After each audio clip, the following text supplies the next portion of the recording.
मध्य प्रदेश में ओबीसी आरक्षण पर कोर्ट की रोक को लेकर पूर्व सीएम कमलनाथ से सीएम शिवराज सिंह को पत्र लिखा था और 15 दिन पहले ही लिखे गए इस पत्र को सीएम ने अब कमलनाथ को जवाब भेजा है। सीएम ने अपने जवाब में लिखा कि ओबीसी वर्ग को 27% आरक्षण दिलाने के लिए हमारी सरकार हाईकोर्ट में अपना पक्ष मजबूती से रखेगी। सीएम शिवराज ने पत्र में लिखा कि जब ओबीसी आरक्षण को 14% से 27% किए जाने के सरकार के फैसले को हाईकोर्ट में चुनौती दी गई थी, तब तत्कालीन कांग्रेस सरकार ने हाईकोर्ट में कोई जवाब पेश नहीं किया। इसके बाद हाईकोर्ट ने 19 मार्च 2019 को ओबीसी आरक्षण का फैसला ही स्थगित कर दिया। शिवराज सिंह ने तत्कालीन कमलनाथ सरकार पर आरोप लगाते हुए लिखा कि ये कांग्रेस सरकार की लापरवाही और गंभीर उदासीनता थी। ना तो 8 महीने तक कोर्ट में जवाब पेश किया गया, ना ही स्टे हटाने के लिए कोई कोशिश की गई। राखी के त्योहार को देखते हुए इंदौर में आज राखी और मिठाई की और साथ ही पूजा सामग्री दुकानें खुली रहेंगी। इंदौर सांसद शंकर लालवानी ने ये जानकारी दी। उन्होंने कहा कि इस संबंध में मैंने सीएम शिवराज सिंह से बात की। उन्होंने क्राइसिस मैनेजमेंट कमेटी में फैसला लेने को कहा। सांसद शंकर लालवानी के मुताबिक क्राइसिस मैनेजमेंट कमेटी में सहमति बनी कि रविवार को राखी, मिठाई और पूजा के सामान की दुकानें खुली रहेंगी। सांसद ने कोरोना के संक्रमण को देखते हुए लोगों से अपील की कि वो जब बाजार जाएं तो सोशल डिस्टेंसिंग का पालन करें और मास्क जरूर पहनें। मध्य प्रदेश में कोरोना के बढ़ते संक्रमण को देखते हुए पुलिस अधिकारियों और कर्मचारियों के उनके हेडक्वार्टर को छोड़ने वाली छुट्टियों पर पुलिस अधिकारी और कर्मचारी जिस मुख्यालय में पोस्टेड हैं वो उसी में रहेंगे। सिर्फ स्वास्थ्य संबंधी या फिर पारिवारिक परेशानी होने पर पुलिस कर्मचारियों को छुट्टी दी जाएगी। किसी कर्मचारी या अधिकारी को छुट्टी नहीं देने या देने पर ये उस जोन के आईजी तय करेंगे। दरअसल पिछले कुछ दिनों में ये देखा गया कि छुट्टी पर जाने वाले पुलिस वाले कोरोना को लेकर जारी गाइडलाइंस और एहतियातन का पालन नहीं कर रहे। छुट्टी से ड्यूटी पर लौटने के बाद भी वो क्वारंटीन होने का नियम का पालन नहीं कर रहे थे और इसी के चलते एमपी में पुलिसकर्मियों में कोरोना संक्रमण तेजी से फैला। फिलहाल पूरे एमपी में 255 पुलिसकर्मी कोरोना पॉजिटिव है, जबकि इससे 4 गुना ज्यादा पुलिस वाले क्वारंटीन। छत्तीसगढ़ के मुख्यमंत्री भूपेश बघेल ने कोरोना वायरस की रोकथाम के लिए बैठक की है। वहीं पर जहां पर उन्होंने कोरोना संक्रमितों की इलाज और देखभाल की सुविधा में विस्तार के निर्देश दिए, तो बैठक में अधिकारियों ने बताया कि रोजाना जांच की क्षमता बढ़ाई जा रही है। बिलासपुर मेडिकल कॉलेज में आरटी-पीसीआर जांच शुरू हो गई है। प्रदेश में अब तक 3.16 लाख सैंपल्स की जांच की गई है। मुख्यमंत्री ने कोविड केयर सेंटर्स में 25,000 बिस्तरों की व्यवस्था के निर्देश भी दिए। बता दें कि 57 कोविड केयर सेंटर में 18,598 बिस्तर उपलब्ध हैं। छत्तीसगढ़ में कोरोना संक्रमण नहीं थम रहा। पिछले 24 घंटे में 235 नए केस सामने आए हैं। एक शख्स की मौत हो गई। राहत की बात यह है कि इस दौरान 380 लोग ठीक होकर घर चले गए। प्रदेश में कुल संक्रमितों की संख्या 9,427 तक पहुंच चुकी है, जबकि 6,610 लोग बीमारी को मात भी दे चुके हैं। 55 लोगों की मौत हो चुकी है। मध्य प्रदेश में कोरोना के मामले लगातार बढ़ रहे हैं। 24 घंटे में कोरोना के 808 नए मामले आए हैं सामने। सबसे ज्यादा भोपाल में 156 नए केस मिले। 24 घंटे में 9 मरीजों की मौत हुई और इसके बाद प्रदेश में मौत का आंकड़ा बढ़कर 876 हो गया। 24 घंटे में 698 मरीज डिस्चार्ज हुए। अब तक 22,969 मरीज ठीक हो चुके हैं। प्रदेश में अब तक 8,769 एक्टिव मरीज हैं। अब तक कुल 32,614 मामले सामने आ चुके हैं। देश में कोरोना के नए मामलों में एक बार फिर से रिकॉर्ड बढ़ोतरी हुई है। 24 घंटे में कोरोना के रिकॉर्ड 57,000 से ज्यादा मामले आए हैं सामने। इस दौरान 764 लोगों की कोरोना की वजह से मौत हुई। संक्रमितों की आंकड़ा है 17 लाख के पार पहुंचे। अब तक 10,54,000 लोग इलाज से ठीक हो चुके हैं। महाराष्ट्र में कोरोना के 9,601 नए केस मिले हैं। पिछले 24 घंटे के दौरान महाराष्ट्र में कोरोना के 322 मौतें हुई है। महाराष्ट्र में कोरोना से अब तक 15,316 लोगों की मौत हो चुकी है। राज्य में कल 10,725 मरीजों को ठीक होने के बाद डिस्चार्ज किया गया। उत्तर प्रदेश के मुख्यमंत्री योगी आदित्यनाथ आज अयोध्या जाएंगे। वो 5 अगस्त को होने वाली श्री राम मंदिर भूमि पूजन की तैयारियों की समीक्षा करेंगे। मुख्यमंत्री आज दोपहर 12:30 बजे अयोध्या पहुंचेंगे और अयोध्या में भूमि पूजन की तैयारियों के लिए दिन रात तैयारी चल रही है। अयोध्या में श्री राम मंदिर भूमि पूजन स्थल की तस्वीरें जी मीडिया के पास मौजूद है। इस जगह पर 5 अगस्त को दोपहर 12:40 पर प्रधानमंत्री मंदिर के लिए पहली ईंट रखेंगे। जी मीडिया के पास राम मंदिर भूमि पूजन के लिए निमंत्रण पत्र की भी पहली तस्वीर मौजूद है। इसमें ट्रस्ट के महासचिव संपत राय के हस्ताक्षर हैं। अयोध्या में भूमि पूजन से पहले यहां पर सरयू घाट की रंग बिरंगी LED लाइट्स के जरिए इनको सजाया गया है। सरयू आरती के से पहले ही बीती शाम को यहां पर हजारों दिए जलाए गए। राम भक्तों का उत्साह देखते ही बन रहा है। वहीं पर अयोध्या की रौनक देखते ही बन रही है। कई जगहों पर सजावट का काम भी किया गया है। अयोध्या में 5 अगस्त को श्री राम मंदिर के भूमि पूजन कार्यक्रम में जयभान सिंह पवैया भी शामिल होंगे। पवैया को भी श्री राम जन्मभूमि तीर्थ क्षेत्र ट्रस्ट की ओर से अध्यक्ष महंत नृत्य गोपाल दास जी महाराज ने अयोध्या पहुंचने के लिए आदेश दिया। इस मौके पर पवैया चंबल नदी का जल और पीताम्बरा पीठ की पवित्र माची सौंपेंगे। पवैया राम जन्मभूमि आंदोलन से लंबे समय से जुड़े हुए हैं। वो आंदोलन में मध्य प्रदेश से मुख्य आंदोलनकारी के साथ बजरंग दल के तत्कालीन राष्ट्रीय अध्यक्ष भी रह चुके हैं। GMPCG के से खास चर्चा में पवैया ने बताया कि उनका ही नहीं पूरे देश का भी एक सपना पूरा होने जा रहा है। इंदौर में कैलाश विजयवर्गीय ने अयोध्या में राम मंदिर निर्माण को लेकर खुशी जाहिर की। कैलाश विजयवर्गीय ने बताया कि राम मंदिर निर्माण के लिए चांदी की शिला अयोध्या भेजी जाएगी। प्रतेश्वर धाम के से 11 किलो की चांदी की शिला भेजी जाएगी। इंदौर से अयोध्या तक नीरज याग्निक साइकिल चलाकर चांदी की शिला लेकर जाएंगे। कैलाश विजयवर्गीय ने कहा कि अयोध्या में राम मंदिर भूमि पूजन के दिन प्रतेश्वर धाम मंदिर में 10,000 दिए जलाए जाएंगे। साथ ही कमलनाथ के राम मंदिर निर्माण का स्वागत करने पर उन्होंने कहा कि देर से ही सही सद्बुद्धि आई, जिसका स्वागत करते हैं। अयोध्या में राम मंदिर निर्माण को लेकर देश भर में लोगों में उत्साह है। भगवान राम के ननिहाल चंदखुरी के लोगों में दोगुनी खुशी है। इसका कारण यह है कि अयोध्या में चंदखुरी के भांजे भगवान राम के मंदिर का शिलान्यास होने जा रहा है। वहीं पर साथ ही माता कौशल्या के प्राचीन मंदिर का सौंदर्यीकरण का भव्य रूप इसको दिया जाएगा, जिस पर सरकार 15 करोड़ रुपए खर्च करेगी। कहा जाता है कि माता कौशल्या की दुनिया में इकलौता मंदिर है। यहाँ पर माता कौशल्या की गोद में रामलीला विराजमान है। सफेद कमल के तालाब के बीचों बीच मौजूद ये मंदिर बहुत खास है और ये मंदिर 10वीं शताब्दी का बताया जाता है। मान्यता के अनुसार मंदिर का निर्माण सोमवंशी राजाओं ने कराया था। छत्तीसगढ़ में निगम मंडलों में नियुक्तियां होने के बाद अब कांग्रेस पार्टी अपने संगठन को मजबूत करने में जुट गई है। कांग्रेस संगठन में नियुक्तियों की तैयारी लगभग पूरी कर ली गई।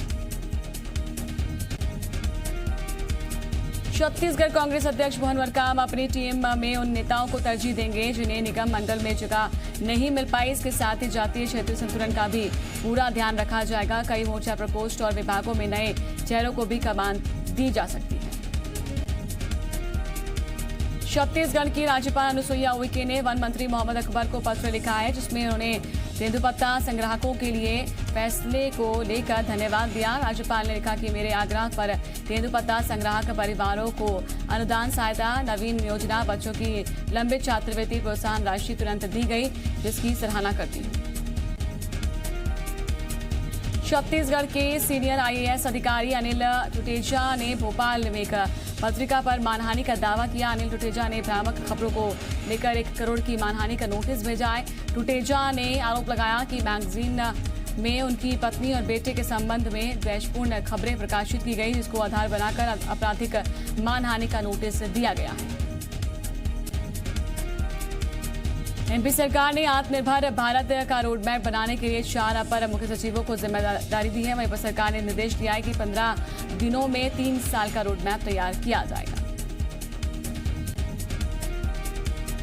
सरकार चाहती है कि सुशासन, अर्थव्यवस्था, रोजगार, इंफ्रास्ट्रक्चर, स्वास्थ्य और शिक्षा के क्षेत्र में प्रदेश को आत्मनिर्भर बनाया जाए। रोडमैप तैयार करने के लिए जनप्रतिनिधियों और प्राइवेट सेक्टर्स के एक्सपर्ट्स से राय लेने के निर्देश दिए गए। सरकार ने मोहम्मद सुलेमान, राजेश राजौरा और ICP केसरी SN मिश्रा को भी जिम्मेदारी दी।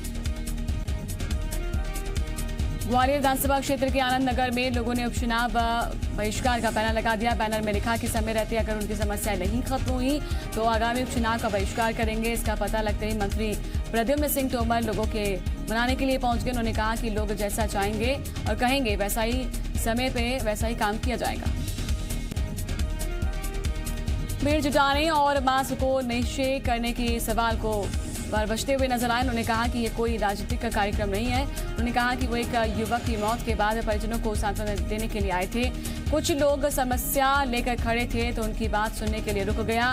मंत्री प्रद्युम्न सिंह तोमर लोगों से बात करते समय मास्क को नीचे कर दिया था। रायपुर में नगरीय प्रशासन मंत्री शिव डहरिया के निवास पर बीजेपी पार्षद पहुंचे और नगर और निगम अधिकारियों की शिकायत की।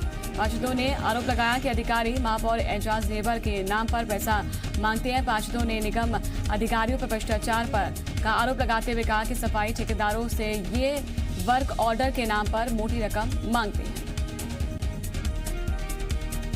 विदिशा के कांग्रेस विधायक शशांक भार्गव के खिलाफ लॉकडाउन उल्लंघन का मामला दर्ज हुआ है। कोतवाली थाने में विधायक शशांक भार्गव कांग्रेस नगर अध्यक्ष समेत 50 कांग्रेस कार्यकर्ताओं के खिलाफ एफआईआर दर्ज हुई है। 28 जुलाई को माधवगंज चौक पर शशांक भार्गव ने कांग्रेस कार्यकर्ताओं के साथ धरना प्रदर्शन किया था। शशांक भार्गव के खिलाफ लॉकडाउन उल्लंघन का मामला दर्ज हुआ है। एफआईआर दर्ज होने के बाद शशांक भार्गव ने कहा कि जिला अस्पताल समेत जिले के अस्पतालों में कोरोना मरीजों को सुविधाएं नहीं मिल पा रही, जिसके खिलाफ प्रदर्शन किया था। उन्होंने कहा कि सरकार के इशारे पर एफआईआर दर्ज हुई है। जनता के हित में जेल भी जाने को तैयार हूं। खंडवा में एक दर्दनाक सड़क हादसे में एक शख्स की मौत हो गई जबकि 3 लोग गंभीर रूप से घायल हो गए। हादसे की तस्वीरें भी कैमरे में कैद हो गई। अनियंत्रित ट्रक ने सामने से आ रहे ट्रक और बाइक सवार को टक्कर मार दी। टक्कर इतनी जोरदार थी कि बुरहानपुर के रहने वाले बाइक सवार शख्स की मौके पर ही मौत हो गई और 2 लोग घायल हो गए।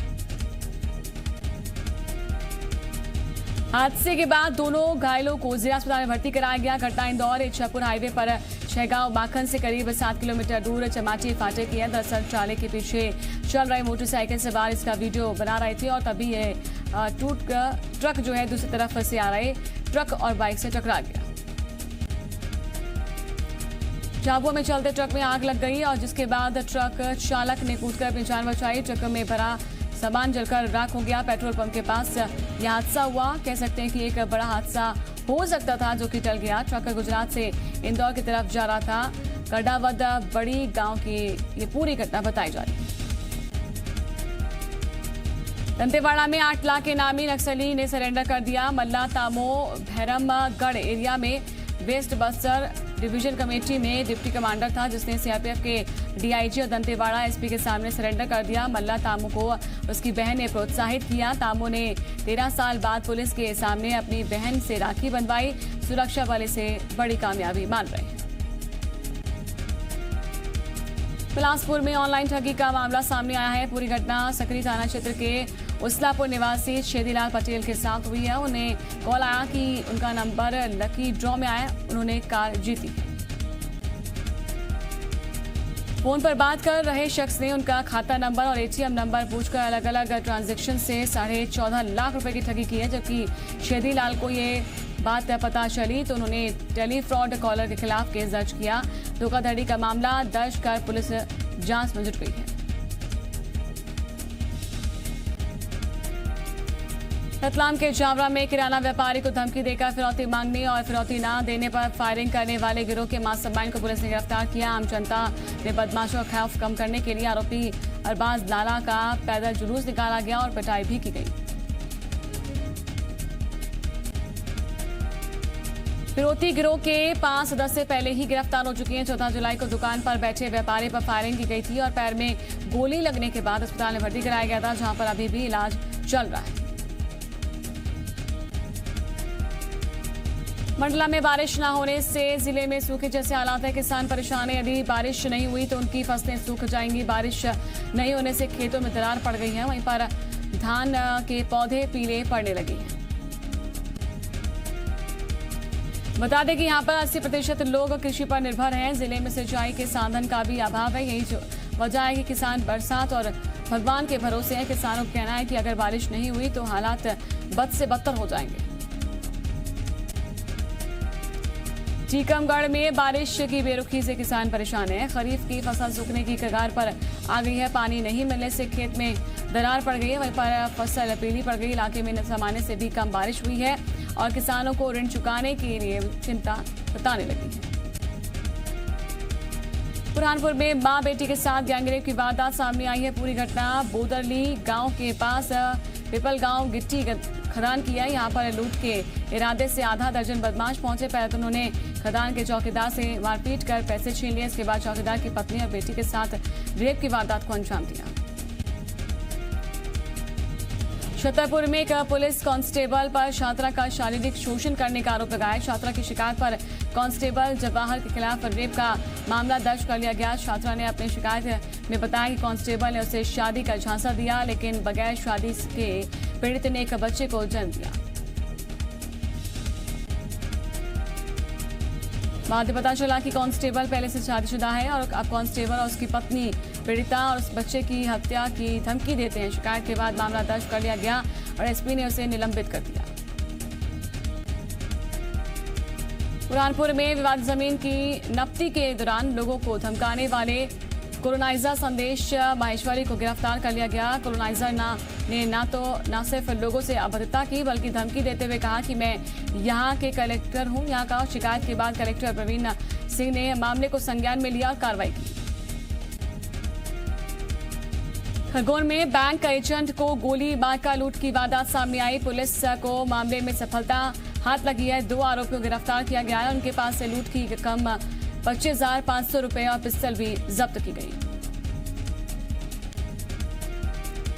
घायल बैंक कर्मी का इलाज जारी है। उसे 2 कंधे पर सीने में 2 गोली लगी थी। वहीं पर बता दें कि इस घटना में पुलिस में हड़कंप मच गया। पुलिस ने सीसीटीवी फुटेज खंगाला और फिर शक के आधार पर 2 संदिग्धों की पहचान की। पुलिस ने दोनों को गिरफ्तार कर लिया। दोनों ने ही वारदात की बात को कबूल किया है। महासमुंद पुलिस ने गांजा तस्कर गिरोह के 6 लोगों को गिरफ्तार किया। 3 अलग अलग वाहनों से 40 लाख रुपए बरामद किया गया। साथ ही 4 क्विंटल गांजा भी बरामद हुआ। तस्करों का मास्टरमाइंड संतोष दौरा था। वहीं पर जो पहले भी डकैती और अन्य मामलों में जेल में सजा काट चुका था। पकड़े गए आरोपियों में से 2 आरोपी नाबालिग हैं। सभी आरोपी उड़ीसा के रहने वाले हैं। गांजा लेकर रायपुर जा रहे थे। आरोपियों से पूछताछ में जुटी है पुलिस और मामले में गांजा तस्करी को लेकर और भी कई खुलासे हो सकते हैं। भिंड में पुरानी रंजिश की वजह से गोली चली। गोली लगने से 2 लोगों की मौत हो गई, जिसमें एक शख्स का रिश्तेदार था और वहीं पर 13वीं में शामिल होने के लिए आया था। पूरी घटना देहात थाना क्षेत्र के जवासा गांव की है। पुलिस पूरे मामले की जांच कर रही है। कोरोना काल में विदिशा कलेक्टर ने अपना टैलेंट दिखाया, जिससे एक बड़ी समस्या हल हो गई। दरअसल वेंटिलेटर नहीं चालू होने से एक व्यापारी की मौत हो गई थी। इसके बाद कलेक्टर मौके पर पहुंचे और खुद ही एक वेंटिलेटर को चालू किया, जिस दौरान कलेक्टर ने सभी को वेंटिलेटर का फंक्शन भी बताया। बता दें कलेक्टर डॉक्टर पंकज जैन खुद न्यूरोसर्जन हैं। बिलासपुर की कोट नगर पंचायत के कोट सागर दुर्गा मंदिर में दुर्लभ ब्रह्म कमल लोगों के लिए कौतूहल का विषय बना हुआ है और 2 दिनों से फूल रात में खिलता है, जिसे देखने के लिए लोगों की भीड़ उमड़ती है और लोग रात होते ही दर्शन के लिए पहुंच रहे हैं।